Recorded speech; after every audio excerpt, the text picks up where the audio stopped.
자, 은혜 받으실 하나님 말씀은 마태복음 1장 1절부터 17절까지 말씀을 함께 보겠습니다. 자, 오늘부터 마태복음 강해를 시작합니다. 주일은 마태복음 강해를 시작합니다. 마태복음 1장 1절부터 17절까지의 말씀을 족보가 나오는데 따분할 수 있지만 우리가 이런 기회가 아니면 언제 읽어보겠습니까? 여러분들 함께 마태복음 1장 1절부터 17절까지 우리 자녀들과 함께 가족들과 함께 하나님의 거룩하신 말씀을 받들어서 읽도록 하겠습니다. 제가 먼저 읽고 여러분들이 읽습니다. 아브라함과 다윗의 자손 예수 그리스도의 계보라.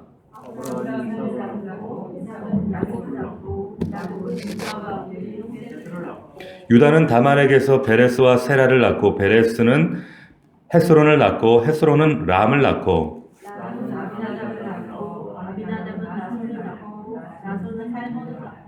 살몬은 라합에게서 보아스를 낳고 보아스는 룻에게서 오벳을 낳고 오벳은 이새를 낳고 이새는 다윗을 낳으니라.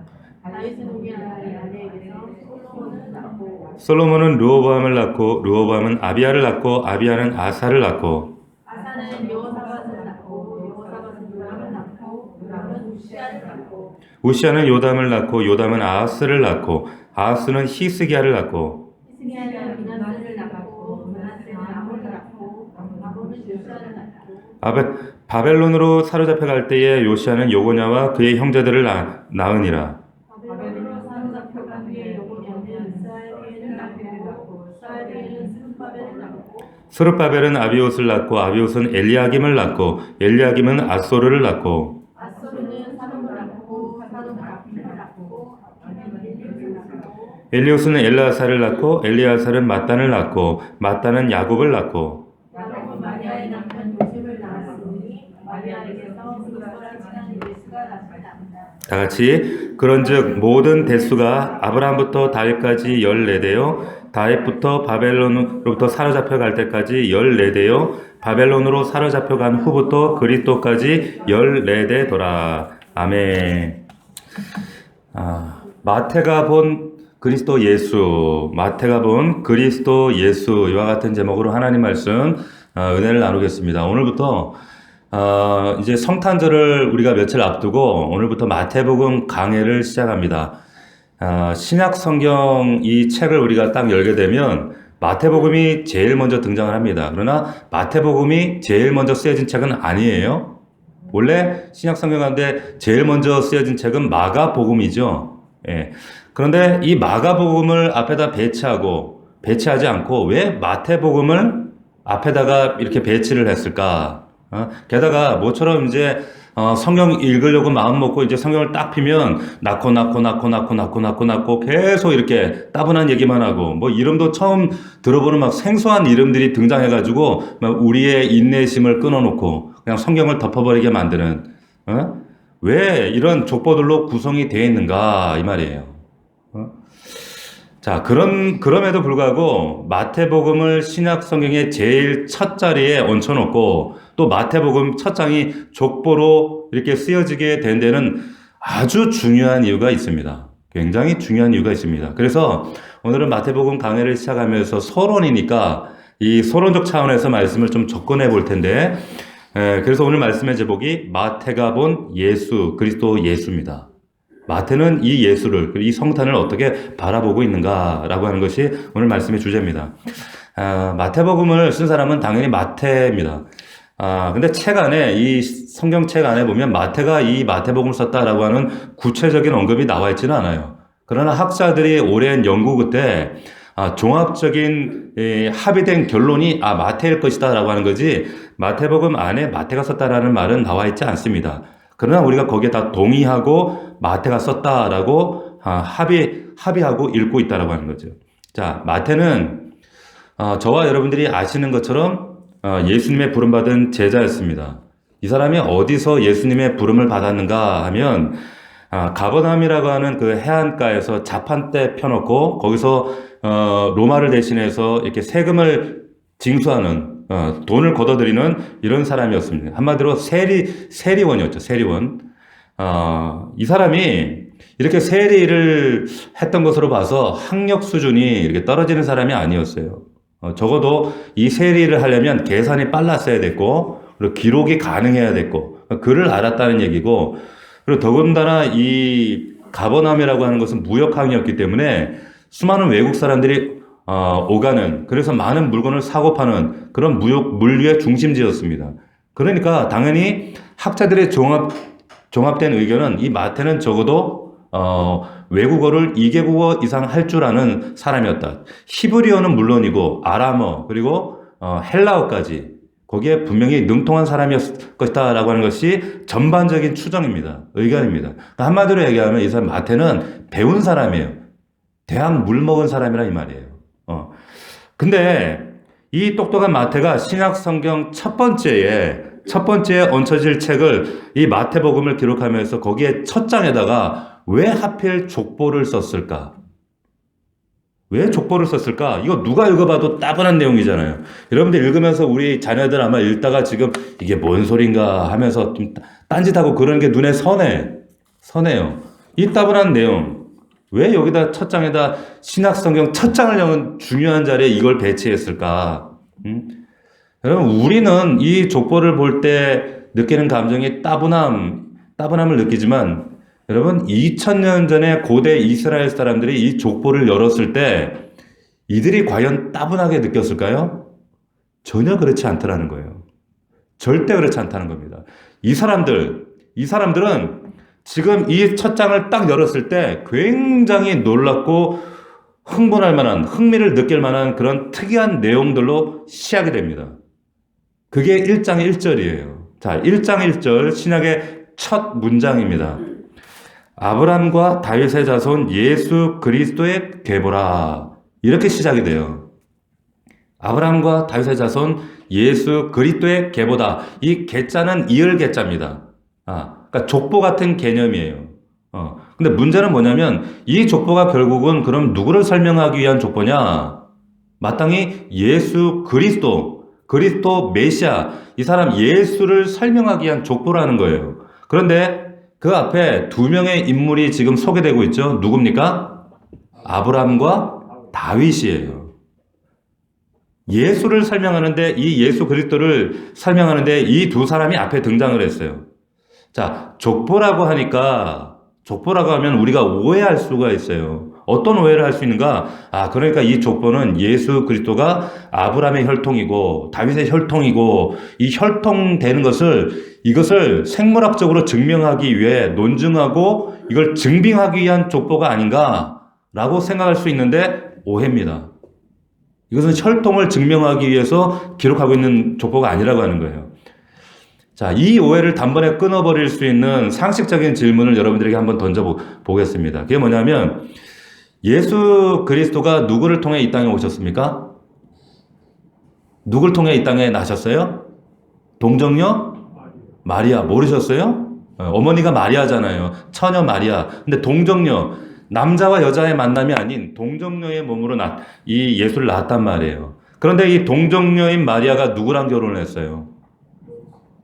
요셉과 결혼했어요. 근데 그 요셉이 하필 그 누구의 혈통입니까? 다윗의 혈통이에요. 다윗 가문이란 말이에요. 자, 그러면 질문하고 싶은 이 질문의 핵심이 여기 있어요. 마리아가 만약에 요셉 가문, 이 다윗 가문과 결혼하지 않았더라면 예수님의 혈통은 다윗 집안과 관계가 있어요? 없어요? 없지요. 혈통적으로 DNA적으로 아무런 관계가 없죠. 마리아가 만약에 요셉과 결혼하지 않았더라면 다윗 혈통과는 전혀 상관없이 출생할 수 있었어요. 맞습니다. 맞아요. 그런데 법적으로 적통이 된 건 그 집안의 혈통으로 이어받은 건 요셉과 결혼함으로써 어떻게 된 겁니까? 호적에 얹혀지게 된 거예요. 이 말은 뭐냐면 혈연적으로, 혈통적으로, DNA 유전학적으로는 예수님은 다윗 집안과 아무런 관계가 없어요. 아무런 관계가 없습니다. 자, 단순히 마리아가 요셉과 결혼했던 그 한 가지 이유 때문에 다윗 가문의 족보로 얹혀지게 되었다라고 하는 겁니다. 이해가 되시죠? 자, 그러니까 이 족보에서 여러분들이 족보를 바라볼 때 첫 번째 걷어내야 될 오해가 뭐냐면 예수님의 혈통을 증명하기 위해서 이것을 기록하는 게 아니다라는 것을 우리가 이해할 필요가 있다라고 하는 거예요. 다시 말합니다. 이 족보는 예수님의 혈통 증명을 위해서 이 족보를 기록하게 있는 것이 아니다. 근데 마태는 왜 그러면 이 족보를 쓰고 있느냐라고 하는 거예요. 자, 여기 예수님 출생 앞에다 두고 두 사람 중요한 인물을 썼어요. 두 인물이 중요하다 그랬어요. 첫 번째는 아브라함이고 두 번째는 다윗이다. 그렇게 말씀을 드렸습니다. 그런데 이 족보가 어떻게 구조적으로 구성이 되어 있는가, 이 구조를 한번 볼 필요가 있어요. 여러분 17절을 한번 보겠습니다. 우리가 읽었던 마지막 절. 그런즉 모든 대수가 아브라함부터 다윗까지 14대요. 다윗부터 바벨론으로 사로잡혀 갈 때까지 14대요. 바벨론으로 사로잡혀간 후부터 그리스도까지 14대더라. 여기 신기하게도 14, 14, 14 3등분해서 이렇게 구분을 해놨어요. 아브라함부터 다윗까지 14대, 솔로몬부터 바벨론 유수까지, 포로기까지 14대, 바벨론 포로기부터 예수 그리스도 때까지 14대, 14, 14, 14. 자, 이 14라는 숫자가 뭐가 이렇게 중요하길래 이게 14에다가 이렇게 뭔가 중요한 의미가 있지 않을까? 근데 정말 14가 맞는가? 여러분, 구약의 족보, 역대기나 이 족보를 따져보면 사실 14가 맞아요, 안 맞아요? 안 맞습니다. 안 맞아요. 14대가 훨씬 넘어가죠. 그런데 이 사람들이 지금 마태가 14라는 숫자에 맞추기 위해서 의도적으로 사람들을 몇 사람 빼버려요. 빼버리고 억지로 14로 맞춘 거예요. 자, 이걸 무슨 용법이라 그러냐면 이걸 게마트리아 용법이라고 합니다. 그러니까 우리에게는 생소하지만 히브리 사람들, 유대인들에게는 이 게마트리아 용법이 굉장히 익숙한 방법이에요. 무슨 말이냐면 이 사람들은 숫자가 딱딱 맞아 떨어지는 걸 좋아하는 거예요. 이걸 소위 게마트리아 용법이라고 하는데, 그럼 왜 하필 14예요? 왜 14입니까?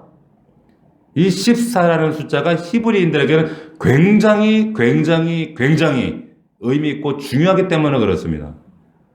여기 보면 여러분 1절부터 16절까지 이제 3등분해서 구분해 있는데 이 이름들 보면 14, 14, 14 이렇게 안 맞아요. 안 맞아요. 합해보면 전부가 41명입니다. 14, 14, 14, 30, 4, 32, 42명이 돼야 되는데 안 맞아요. 한 명이 모자란단 말이에요. 이 한 명이 모자라니까 어떻게든지 42명을 맞춰야 되는데 그래야 14, 14, 14 구분이 딱 떨어질 거 아니에요. 그래서 6절을 한번 보세요. 한 사람 이름을 한 번 더 써요. 6절을 보면 같이 한번 읽어볼까요? 시작. 이새는 다윗 왕을 낳으니라. 다윗은 우리아의 아내에게서 솔로몬을 낳고 이렇게 나와 있어요. 자, 다윗 이름이 몇 번 들어갔어요? 2번 들어가요. 자, 2번 들어갔어요. 그래서 다윗을 2번 겹쳤어가지고 원래는 41명인데 지금 숫자를 42에 맞춥니다. 그래서 3등분해서 보니까 14, 14, 14 맞아 떨어지더라 그 말이에요. 다분히 의도적이죠. 철저히 의도적인 거죠. 무슨 소리인지 아시겠죠? 자, 그런데 다윗이라는 인물이 그렇게 중요한데 그런데 왜 14인가? 자, 히브리어로 다윗이라는 단어가 14라는 숫자로 우리가 소개가 될 수 있어요. 제가 여러분들에게 히브리어를 하나 지금 화면에 보시면 이게 히브리어입니다. 히브리어 말이에요. 네.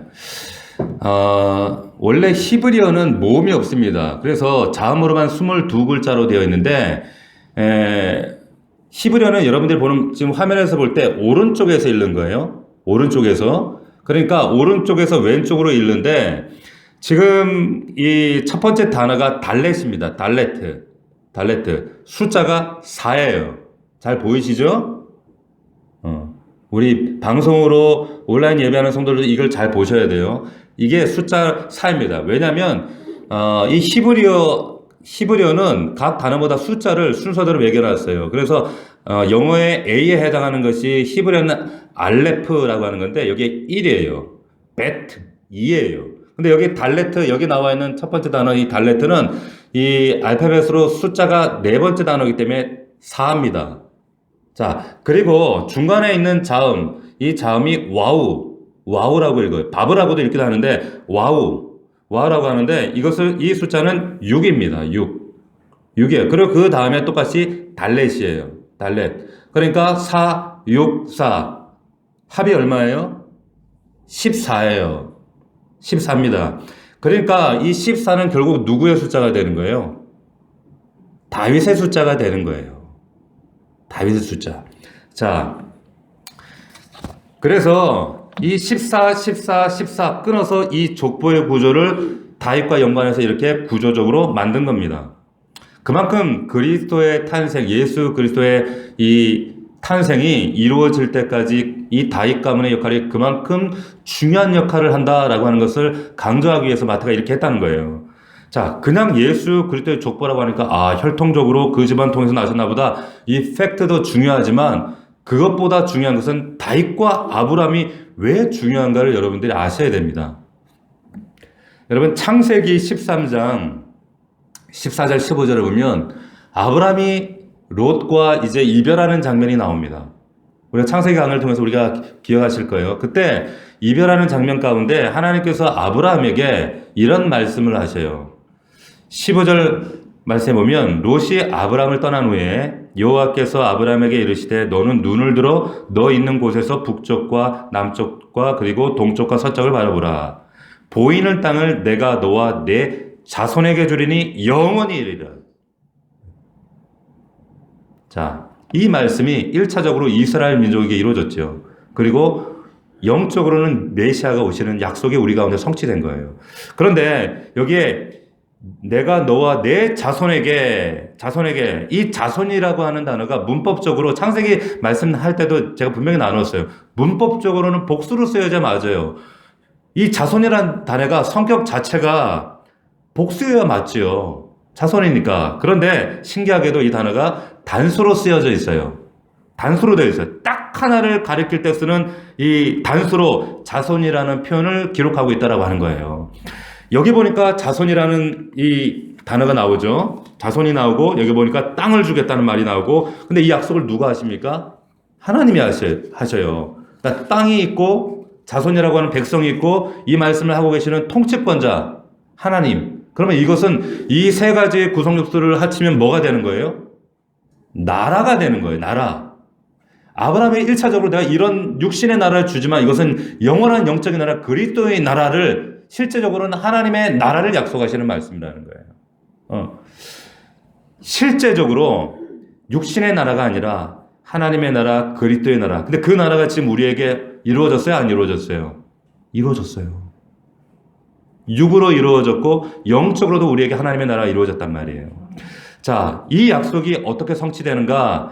갈라디아서 3장 15절 16절 오늘 좀 말씀 한번 찾아봅시다. 갈라디아서 3장 15절 16절을 한번 찾아보겠습니다. 여러분들이 굉장히 중요한 말씀이기 때문에 이런 말씀들은 여러분 성경 옆에다가 이렇게 표시를 해서 기록을 이렇게 주소를 좀 적어두시면 좋을 것 같아요. 갈라디아서 3장 15절 16절 말씀. 자, 갈라디아서 3장 15절 16절 말씀입니다. 한번 읽어볼까요? 시작. 형제들아 내가 사람의 일로 말하노니 사람의 자녀들아도 정하기를 아무도 깨어나 왕원하지 못하니 16절 같이 시작. 이 약속들은 아브라함과 그 자손에게 말씀하신 것인데 여럿을 가리켜 그 자손들이라 하지 아니하시고 오직 한 사람을 가리켜 내 자손이라 하셨으니 곧 누구라? 그리스도라. 한 사람을 가리켰다는 이 자손을 한 사람 이스라엘 전체를 가리킨 것이 아니라 한 사람을 가리켜 그래서 단수라고 쓴 거예요. 그래서 앞에 창세기에서 아브라함에게 약속했던 그 약속이 그리스도의 오심을 통해 이 성육신하신 예수 그리스도의 나심을 통해서 성취됐나요? 성취되지 않았나요? 성취된 거예요. 여기서 여러분들 깜짝 놀라야 되는 거예요. 성취됐단 말이에요. 역사적으로 영적으로나 우리가 지금 BC AD 시대에 살고 있는데 예수 그리스도 오심으로 그 수천 년 전에 아브라함의 약속이 성취되었단 말이에요. 자, 아브라함이 중요하다는 얘기가 아니라 아브라함에게 하신 하나님의 약속의 말씀이 인간의 수많은 거역과 반역과 불순종과 이런 모든 죄악들을 뚫어내고 넘어서서 하나님의 약속이 성취되더라는 거예요. 이루어지더라는 거예요. 하나님 그만큼 신실하시다는 거예요. 그러니까 이것은 누구의 능력, 누구의 성실하심, 누구의 신실하심을 드러내는 족보예요. 살아계신 하나님의 신실하심. 지금으로부터 3,500년 전에 한 피조물에게 약속하신 그 약속을 신실하게 이루어가시기 위해서 인간의 모든 죄악을 뚫고 거역을 뚫고 그 인류 역사의 수많은 고통과 어려움과 그 모든 고통을 다 뚫고 깨뜨리고 깨어지는 모든 과정들, 역사 시간들을 뛰어넘어서 하나님의 약속, 그 신실하심을 이루어내시는 그 하나님의 거룩한 역사의 사건들, 이것을 이 족보를 통해 드러내고 있는 거예요. 얼마나 감동이 됩니까? 마태가 이걸 말하고 싶은 거예요. 하나님의 능력과 우리를 향한 그 신실한 약속, 그 신실함을 드러내시는 우리 하나님, 이분이 우리의 하나님, 우리의 아버지이신 줄로 믿으시기를 축원합니다. 이 족보는 예수가 아브라함과 다윗 혈통에서 DNA 학적으로 그 집안 핏줄이다, 백두혈통이다, 이거 얘기하려고 하는 것이 아니라 하나님께서 한낱 피조물 인간에게 하신 그 아브라함과 다윗에게 하신 언약일지라도 수없이 깨질 뻔한 그 위기와 그 고통의 역사의 과정을 뚫고 뛰어넘어서서 어떻게 그 약속을 성취해 가시는가 라고 하는 것을 말씀하고 계시는 거예요.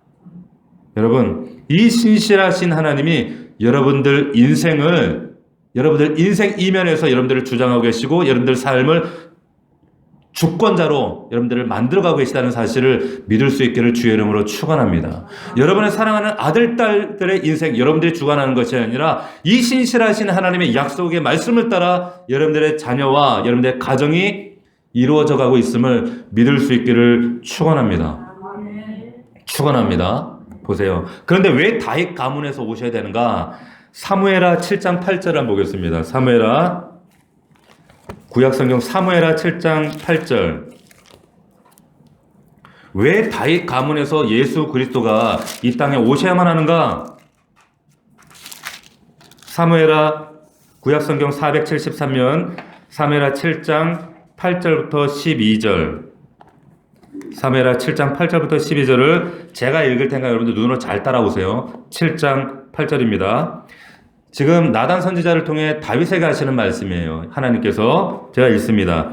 그러므로 이제 내 종 다윗에게 이와 같이 말하라. 만군의 여호와께서 이와 같이 말씀하시기를 내가 너를 목장 곧 양을 따르는 데서 데려다가 내 백성 이스라엘의 주권자로 삼고 내가 가는 곳에서 내가 너와 함께 있어 내 모든 원수를 내 앞에서 멸하였은즉 땅에서 위대한 자들의 이름같이 내 이름을 위대하게 만들어 주리라. 내가 또 내 백성 이스라엘을 위하여 한 곳을 정하여 그를 심고 그를 거주하게 하고 다시 옮기지 못하게 하며 악한 종류로 전과 같이 그들을 해하지 못하게 하여 전에 내가 사사에게 명령하여 내 백성 이스라엘을 다스리던 때와 같이 아니하게 하고 너를 모든 원수에서 벗어나 편히 쉬게 하리라. 여기 잘 보세요. 여호와가 또 내게 이르노니 여호와가 너를 위하여 집을 짓고. 자, 잠깐 끊고 갑니다. 여기 보면 자, 이 지금 내용이 무슨 배경인가 하면 여러분 이스라엘 땅에 모처럼 만에 이제 평화가 찾아왔습니다. 언약궤도 이제 성소에 안치가 되고 이 백향목 궁에 이 다윗이 편안하게 거주하면서 이제 안식이 참 오랜만에 안식이 찾아왔어요. 근데 이 성소에 앉아서 다윗이 기도하고 있는데 막 그 놀라운 이 평화를 주신 하나님의 은혜가 막 물밀듯이 막 밀려오는 거예요. 막 가슴에 벅차오를 만큼 밀려오는 거예요. 그래서 다윗이 이때 참 기특한 생각을 하는 거예요. 얘가 갑자기 은혜 받고 나서 어떤 생각을 했는가 하면 여러분 항상 우리가 은혜 받았을 때 은혜가 충만할 때 이때가 유혹이에요. 이때가 위기예요. 그러니까 항상 은혜 받고 나서 조심해야 되는데 이때 우리는 방자해 행할 때가 많아요. 하나님이 은혜 주셔서 회복해 하시고 뭔가 이런 조짐들을 줄 때 겸비해야 되는데 항상 이때 유혹이 찾아온다는 거를 여러분 기억하셔야 돼요. 이때 다윗이 백향목 궁에 이렇게 자기는 궁에서 평안하게 이 평화를 누리고 있는데 아니 하나님의 법궤를 보니까 법궤가 지금 천막에 장막 안에 지금 거하고 있단 말이에요. 야, 이건 아니지. 나는 이 백향목 궁에서 편안하게 했는데 우리 하나님의 법궤가 저렇게 천막에 구멍이 숭숭숭 뚫어진 저 천막 안에 계시다는 거 이건 말이 안 된다. 지금 나는 지금 강남 40평 아파트에서 지금 힐스테이트에 살고 있는데 아유 고향에 계신 우리 부모님께 귀뚜라미 보일라도 놔드려야지. 그거요 이제 말하자면 그래가지고 이 다윗이 기특한 생각을 한 거예요. 야, 우리 하나님 집이라도 성전이라도 하나 지어드리자. 이걸 나단에게 얘기한 거예요. 선지자에게. 이렇게 내가 지금 성전에 가서 기도하다 보니까 막 이런 은혜가 감동이 막 물밀듯이 밀려오는데 우리 하나님 정말 집이라도 하나 지어드려야 되겠다. 그래서 나단이 그래? 내가 하나님께 물어보고 갔다 와서 얘기할게. 와서 일러주는 얘기가 지금 읽었던 이 본문이에요. 자, 그런데 11절에 보면 전에 내가 사사에게 명령한 내 백성 이스라엘 다스릴 때와 같이 아니하게 하고 너를 모든 원수에게서 벗어나 편히 쉬게 할 것이다. 그러면서 여호와가 또 내게 이르노니 여호와가 너를 위하여 집을 짓고. 자, 지금 이게 어떻게 된 거예요? 하나님께서 이 얘기를 나단을 통해 딱 들으시고는 야, 됐다 다윗한테 됐다 그래. 야, 네가 나를 위해 집을 지어? 천하의 천지에 내가 이 하나님이 아니 계신 곳이 없는데 천하의 모든 곳이 내 집인데 피조물인 네가 짓는 집에 내가 거기 가서 거하라고? 그 집을 네가 짓겠다고? 야, 그러면서 네가 감히 건방을 떨어? 됐어. 그러시면서 네가 내 집을 짓는 것이 아니라 내가 네 집을 지을 거야. 내가 네 집을 짓는다고 이렇게 말씀하시는 거예요. 자, 그런데 그 집을 어떻게 짓는가, 어떤 집을 짓는가 한번 여러분들이 보시라는 거예요. 12절 말씀 보십시오. 7장 12절 같이 읽겠습니다. 시작. 내 소환이 차서 내 조상들과 함께 누울 때에 내가 내 몸에서 내 씨를 내 뒤에 세워 그의 나라를 견고하게 하리라. 아멘. 보세요. 아브라함에게 하셨던 약속을 똑같이 다윗에게 하시는 겁니다. 여기에 내 씨에 여러분들이 표시해 두셔야 돼요. 이 씨, 창세기 강의할 때 똑같이 말씀드렸어요. 여기 씨가 여기 등장하고 있는데 이 씨가 등장하고 나라가 등장해요. 근데 이 씨가 여전히 단수예요. 씨가 단수일 수가 있어요. 성격 자체가 씨는 복수해야 되는데 단수를 쓰고 있어요. 한 사람을 지금 집중하는 거예요. 그리스도를 통해서 온 인류가 안식을 거할 그 집을 짓겠다. 이 예언적 선포를 하시는 겁니다. 아멘입니까?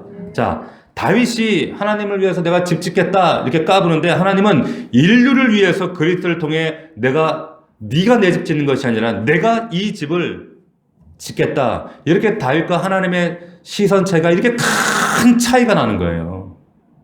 그래서 우리의 생각과 하나님의 생각은 이렇게 차이가 있나 다른 겁니다.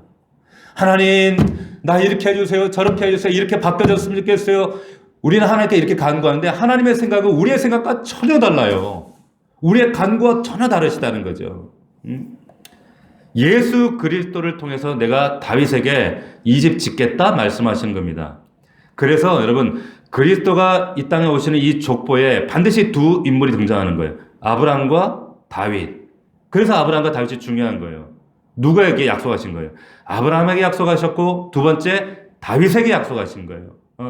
혈통적으로 다윗 혈통이라는 것이 아니라 아브라함 혈통이라는 것이 아니라 단지 이들의 지금 집안을 가문을 빌려서 오시는 것 뿐입니다. 동정녀의 몸을 빌려서 오시는 것처럼. 자, 다시 한번 정리하면 1장의 족보는 혈통을 DNA를 증명하기 위한 족보가 아니라고 하는 것.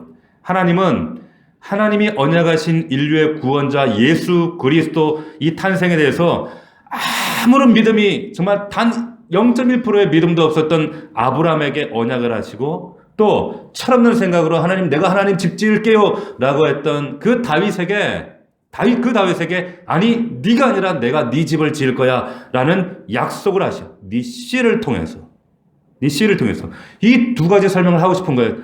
이 마태가 뭘 말씀하기 위해서 하나님의 실하심 결단코 수천 년의 역사를 뚫고 인간의 배역과 폐역을 뚫고 그 약속을 성취하시고 이루어가시는 결국에 다윗의 가문을 빌려서 이 땅에 한 사람과의 약속을 이루기 위해서 오시는 수천 년을 넘어서라도 그 약속을 이행하시는 성육신하시는 우리 하나님 아버지의 신실하심. 저는 이 말씀을 볼 때마다 그래서 소름이 끼치는 거예요. 우리 하나님, 우리 아버지. 이렇게 신실하게 자신의 약속을 이루어 가시기 위해서 얼마나 변개치 않고 그 신실한 약속을 구원을 이루어 가시는가. 근데 하나님께서 저와 여러분들을 포기하시나요? 절대 그럴 수가 없죠. 절대 그럴 수 없으시다는 거예요. 그렇기 때문에 이 땅에 우리의 현실이 삶이 고단하고 힘들고 무너질 것 같은 이런 벼랑 끝에 있는 것 같처럼 여겨질지라도 그 신실하신 하나님의 약속을 붙들고 있을 때 우리는 믿음으로 담대해질 수가 있는 줄로 믿습니다. 여러분, 지금 우리가 전 세계가 겪고 있는 이 팬데믹 사태를 통해서 그래서 우리가 사실은 너무 부정적으로 낙심하며 낙담할 필요가 전혀 없다는 거예요. 과거에도 이런 역사가 있었습니다. 1665년, 1666년 하면 역사를 공부한 사람들은 이때가 어떤 해였구나라는 것을 대번에 딱 떠올릴 만한 사건이 있어요. 그게 뭐냐면 바로 이제 패스트입니다. 흑사병이었어요. 지금 통계를 보면은 지금 하루에 유럽 인구가 5천 명씩 죽고 50만 명이 현재 죽었어요. 근데 그 당시에 1600년도 그 당시에 유럽 인구 3분의 1이 죽었습니다. 3분의 1이 죽었어요. 여러분들 별로 놀라지도 않지만 3분의 1이 죽고 영국의 절반이 죽었어요.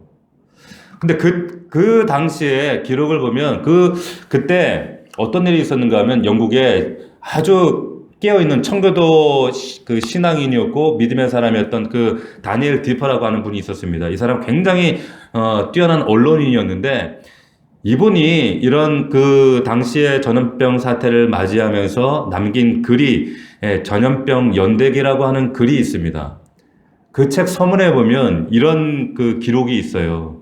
뭐라고 했는가 하면 나는 성직자는 물론 내과 의사, 외과 의사, 약사, 공무원 등 질병에 맞서서 헌신적인 활동을 했던 사람들의 명예를 위해서도 그들이 얼마나 자신의 임무를 완수하기 위하여 생명의 위협까지 무릅쓰고 활약했던가를 기록에 남겨져야 한다고 생각한다. 그럼 서면을 이어져 갑니다. 제가 어제도 이 선별진료소에 너무 추운데 그 얇은 그 방호복 입고 그 가냘픈 간호사가 2명이 보이는데 너무 안타까운 거예요. 마음이 얼마나 짠한지 모르겠더라고요. 하루 종일 서서 그 사람들 너무 감동이 되더라고요. 이때 당시에도 그런 사람들, 대부분의 이런 사람들이 이 당시에는 그리스도인들이었습니다. 그 다니엘 디퍼라는 이분의 그 전염병 연대기라는 이 책을 통해서 당시의 한 시대의 세계관과 가치관이 완전히 바뀌어지게 되는 그런 촉매제 역할을 했던 것이 이 사람의 책이었어요. 이런 글들이었어요. 이분의 책을 통해서 그 당시에는 이제 전염병이 발생하잖아요. 그냥 한 사람, 한 가족이 그 전염병에 걸리면 온 가족이 가택연금입니다. 뭐 식료품을 사러 나올 수도 없어요. 다 죽는 거예요, 집안에서. 그런 분위기 가운데 죽을 때까지 나올 수 없는 그런 위기와 고통, 어려운 이런 상황들이 집집마다 벌어지는데 책에 이런 얘기를 남겨놨어요. 뭐라고 했는가 하면 우리가 이럴 때일수록 대적해야 되는 것은 가난과 질병이지 가난한 사람들과 질병에 걸린 사람들이 아니라는 것을 되새겨야 한다. 이러면서 그런 정부의 정책에 반대하고 끊임없이 소리를 냈어요.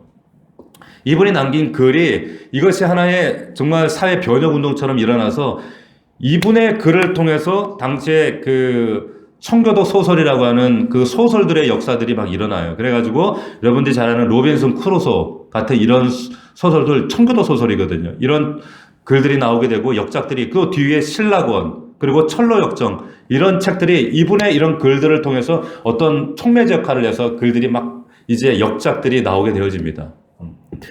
여러분 이뿐만 아니라 이때 이 무서운 질병 앞에 이분의 글과 이분의 어떤 신앙 운동을 통해서 당시에 정말 극도로 타락했던 사회적 분위기, 정말 타락의 이런 모든 분위기들이 이분의 신앙 운동을 통해서 타락이 멈추고 그리고 하나님 앞에 겸허히 엎드리게 되어지는 그런 교회 운동이 일어나게 됐어요. 굉장히 큰 운동으로 확산이 됩니다. 뿐만 아니라 이 사건을 통해서 여러분 뉴턴 같은 사람은 만유인력의 법칙을 발견하게 되는 거예요. 왜냐하면 영국의 런던 학교들이 문을 닫고 막 시골 고향으로 다 돌아가니까 무료하게 시골 나무 밑에 그 누워있던 뉴턴이 그 놀라운 하나님의 창조 원리 가운데 작은 법칙 일부분 하나를 발견하게 됐는데 그것이 인류의 역사, 이 과학을 바꾸게 된 만유인력의 법칙을 발견하게 된 거예요. 자, 우리가 오늘 우리가 맞닥뜨리고 있는 이 코로나19라고 하는 이 고난과 정말 이 두려움이 어떻게 보면 우리를 궁극적인 낙심과 절망으로만 끌고 가는 게 아니라고 하는 거예요. 하나님은 이 과정 이면에도, 이 역사 이면에도 과거에 그랬던 것처럼, 아브라함과 다윗 이면에 역사하셨던 것처럼 하나님은 변함없이 그 하나님의 사랑과 신실하심으로 여러분들의 가정과 삶 속 이면에서 신실하게 역사하시고 일하고 계시는 줄로 믿으시기를 주님의 이름으로 축원합니다. 마태가 이 얘기하고 싶은 거예요. 신실하신 하나님, 그 역사를 뛰어넘어서 변함없이 우리를 사랑하시는 그 하나님. 마태가 이 글을 쓸 때 이 마태복음의 대상은 누가복음은 헬라인이었지만 마태는 이걸 누구 읽으라고 썼냐면 유대인들을 대상에 썼어요. 왜 그런가 하면 유대 공동체가 예수님과 이 제자들 공동체를 심각하게 핍박을 해요. 배척해요. 이 이야기들을 마태는 이 마태복음을 이제 읽다 보면 여러분들이 아시겠지만 그 배척하는 핍박하는 모습들을 굉장히 섬세하게 그려놓거든요. 그런 장면을 묘사해 놨어요. 그런데 그 위협과 배척과 핍박 가운데 두려운 그 상황 속에서도 그 마태복음 16장에 가면 마태가 이런 이야기를 합니다. 뭐라고 하는가? 16장 18절입니다. 또 내가 내게 이르노니 너는 베드로라. 내가 이 반석 위에 내 교회를 세우리니 음부의 권세가 이기지 못하리라. 마태가 성경에서, 신약 성경에서 교회란 용어를 제일 먼저 쓴 사람이 마태예요. 반석 위에 이 교회를 세우겠다. 수많은 핍박과 배척과 반대도 불구하고 예수 그리스도의 교회를 세우겠다는 거예요. 누가 하시는 거예요? 하나님이 신실한 그 하나님께서 이 역사를, 이 에클레시아를 만들어 가시는 거예요. 원래 에클레시아가 교회라는 고유명사가 아니었어요. 그전에는 그냥 불러낸 사람들이었어요. 그런데 이때부터 교회가 핍박과 어려움을 통과하고 사도행전의 과정을 통과하고 교회라는 이 에클레시아가 교회의 고유 명사로 사용되어지게 되었다라고 하는 거예요. 신실하신 하나님이 일하고 계시는 거죠. 여러분, 그런 세상의 핍박과 정말 배척과 이 두려움과 이 현실의 고통 가운데 그럼에도 불구하고 예수님께서 마태의 손을 빌려서 마태에게 붓을 들게 해서 이 마태복음의 마지막에 뭐라고 약속하고 계시는가? 우리 마태복음 28장을 한번 열어봅시다. 마태복음 28장을 마지막을 우리가 한번 열어보도록 하겠습니다. 마지막 장에 뭐라고 되어 있는가? 19절 18절 예수께서 나와 말씀하여 이르시되 하늘과 땅의 모든 권세를 내게 주셨으니 19절 시작. 그러므로 너희는 가서 모든 민족을 제자로 삼아 아버지와 아들과 성령의 이름으로 세례를 베풀고 내가 너희에게 분부한 모든 것을 가르쳐 지키게 하라. 볼지어다 내가 세상 끝날까지 너희와 항상 함께 있으리라 하시니라. 아멘. 이 말씀은 여러분 제자 삼아라, 전도해라, 여기에 초점이 있는 말씀이 여러분 아니에요.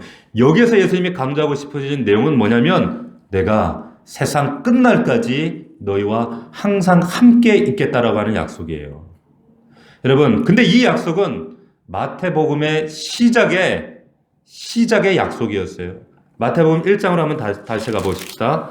1장 23절을 보면 이런 말씀이 있어요. 다 같이 시작. 보라 처녀가 잉타하여 아들을 낳을 것이요 그의 이름은 임마누엘이라 하리라 하셨으니 이를 번역한즉 하나님이 우리와 함께 계시다. 보세요. 예수님이 이 땅에 처음에 뭐로 오셨습니까? 임마누엘로 오셨어요. 왜 오셨어요? 우리와 함께 하시기에 오셨어요. 그래서 예수님께서 지금 강조하고 싶었던 건 내가 세상 끝날까지 너와 함께 있을 것인데 그 시작도 너희들과 함께 있겠다. 너희와 함께 있겠다. 임마누엘로 오신 그 예수님이 그 임마누엘의 이름의 뜻 함께 있겠다. 그분이 이 땅을 떠나시면서도 그 약속을 변경시키지 않습니다. 세상 끝날까지 내가 너희와 항상 함께 있으리라. 신실하신 하나님은 이 약속을 신실하게 우리의 삶과 우리의 영혼 가운데 이루실 줄로 믿습니다. 마태가 이 얘기하고 싶은 거예요. 하나님은 반드시 약속을 지키셔. 함께 하셔. 어떤 고통과 코로나와 이 환난과 두려움과 이런 모든 현실의 고통이 있을지라도 임마누엘 예수 그리스도는 우리와 함께 하신다는 사실. 우리 사랑하는 우리 넘치는 가족 성도 여러분, 이보다 더 큰 약속, 놀라운 약속이 어디 있어요? 항상 우리와 함께 하시겠다는 거. 나중에 함께 했겠다. 나중에 이 약속 이해할 게 아니라 지금 항상 함께 해주겠다. 우리 이 자리에 정말 불안과 염려와 근심과 우리 삶의 현실의 정말 무게 때문에, 짐 때문에 두렵고 떨리고 벼랑 끝 위기 가운데 정말 떨고 있는, 낙심하고 있는 성도들이 있다면 오늘 말씀을 통해 마태가 우리에게 약속하고 있는 이 말씀을 통해 다시 한번 힘을 얻고 담대히 믿음으로 이 임마누엘 예수 그리스도를 붙들 수 있는 저와 여러분들이 될 수 있기를 주의 이름으로 축원합니다. 축원합니다. 기도하겠습니다. 기도할 때 하나님, 다시 한번 임마누엘 예수 그리스도, 우리를 위해 이 땅에 성육신하신 예수 그리스도가 나의 하나님이 되시고 수천 년 인간의 거역과 배역과 하나님 죄악을 뛰어넘어 한 인간 아브라함과 다윗과의 약속을 하나님 2000년 1500년 후에 그 약속을 성취하신 하나님, 그리고 그 약속을 따라 오늘 내 안에 내 영혼 가운데 임마누엘 하신 예수 그리스도, 그 신실하신 하나님의 약속, 그 성실하신 하나님을 찬양합니다. 아버지 하나님, 우리의 삶의 무게와 두려움과 고통과 눈물 때문에 괴로워하고 낙심하고 있는 우리의 성도들이 있습니까? 이 신실하신 하나님 말씀 붙들고 믿음으로 승리하는 우리 넘치는 성도들 될 수 있도록 아버지 도와주시옵소서. 말씀 붙들고 우리 1분간만 통성으로 기도합시다. 살아계신 아버지 하나님, 은혜와 사랑을 감사함을 드립니다. 아버지 하나님, 하나님께서 아버지 하나님 아브라함을 통하여 다윗을 통하여 이 땅에 혈통으로 오신 것이 아니라 성령으로 아버지 이 땅에 성육신하시고 아버지 하나님 정말로 아브라함과 다윗과 약속을 성취하신 그 신실하신 하나님이 우리의 아버지이심을 믿습니다. 하나님, 우리에게 말씀을 통해 하나님 우리가 고난과 눈물과 아픔 가운데 신음할 수밖에 없을 때 하나님, 그럼에도 불구하고 아버지 크신 하나님은 우리의 삶 속에 이 약속을 신실하게 이루시고 우리의 사랑하는 아들, 딸들에게 하나님의 약속의 말씀을 성실하게 이행하시는 살아계신 하나님, 신실하신 하나님, 그 하나님이 우리 아버지 하나님이신 줄로 믿습니다. 살아계신 아버지, 이 약속의 말씀 붙잡고 하나님 아무리 어렵고 힘들고 고단하고 곤고할지라도 낙심되고 낭망하는 일이 우리 앞에 우리의 삶을 가로막을지라도 말씀 앞에 신실하신 하나님을 붙잡고 믿음 안에 굳건히 서서 승리하는 우리 사랑하는 가족들 될 수 있도록 인도하여 주시옵소서. 아버지 역사하여 주시옵소서.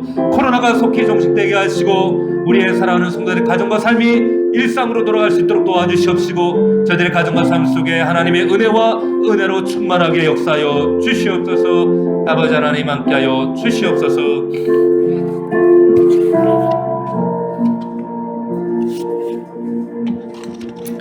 살아계신 하나님 아버지, 아브라함과 다윗의 약속을 수천 년의 역사를 뛰어넘어 신실하게 이스라엘 땅 가운데 이루시고 성육신하사 하나님 성탄절로 우리에게 기쁨으로 다가오신 주님, 세상 끝날까지 내가 너와 함께 할 것이다 라는 약속의 말씀, 지금도 주님은 나와 내 영혼과 우리의 가정 위에 함께 하시는 하나님이신 줄로 믿습니다. 아버지 하나님, 아무리 현실이 막막하고 두렵고 아버지 무겁고 고단하고 곤고하다 할지라도 낙심치 아니하고 우리가 믿음 안에 굳건히 설 수 있는 것은 그 신실하신 하나님, 약속에 성실하신 하나님, 살아계신 하나님, 그 하나님이 우리의 아버지이시기에 하나님이 우리의 삶 속에 우리가 간구하고 말씀 붙잡고 주님 앞에 나아가는 모든 것들을 신실하게 이루시는 우리의 하나님이신 줄로 믿습니다. 아버지 하나님, 이 약속의 말씀 붙들고 믿음 안에 나아가는 우리 성도들 되게 하시고 날마다 이 말씀으로 승리하는 우리 귀한 성도들 될 수 있도록 은혜를 더하여 주시옵소서. 감사드렸고 예수 그리스도 이름으로 기도 올리옵나이다. 아멘.